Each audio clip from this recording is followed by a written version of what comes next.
সেই রাতটা আরিফের জীবনের সবচেয়ে কঠিন রাত। ঘরের ভেতর নিস্তব্ধতা, নাইলার কান্নার শব্দ ছাড়া আর কিছু নেই। ভেঙে পড়া মানুষ। আরিফ ধীরে ধীরে উঠে দাঁড়ায়। তার চোখে পানি নেই, কিন্তু ভিতরে সব শেষ।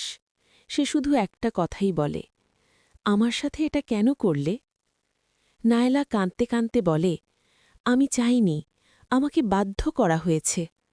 সত্যের গভীরে আরিফ চুপ করে বসে পড়ে। ছেলেটাকে?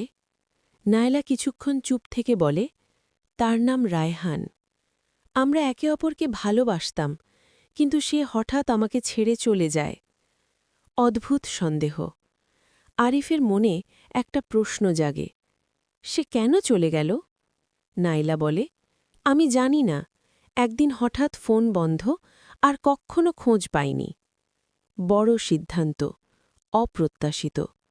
সব কিছু শোনার পর আরিফ ধীরে বলে, আমি এই বাচ্চাকে গ্রহণ করব। নাইলা অবাক, কি বললে?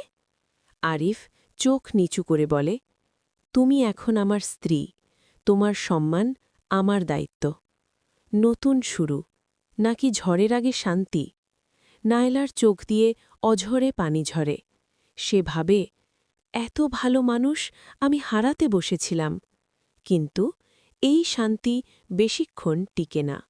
ভয়ঙ্কর টুইস্ট। পরের দিন সকালে একটা অজানা নাম্বার থেকে ফোন আসে আরিফের কাছে। তুমি কি আরিফ? হ্যাঁ। আমি রায়হান, নাইলার অতীত। আরিফের বুক ধড়ফড় করতে থাকে। তুমি কোথায় ছিলে? রায়হান ধীরে বলে, আমি মারা যাইনি, আমাকে মেরে ফেলার চেষ্টা করা হয়েছিল।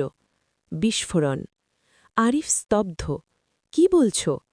রায়হান বলে, নাইলার পরিবারই আমাকে সরিয়ে দিয়েছে, কারণ তারা চায়নি আমি নাইলাকে বিয়ে করি।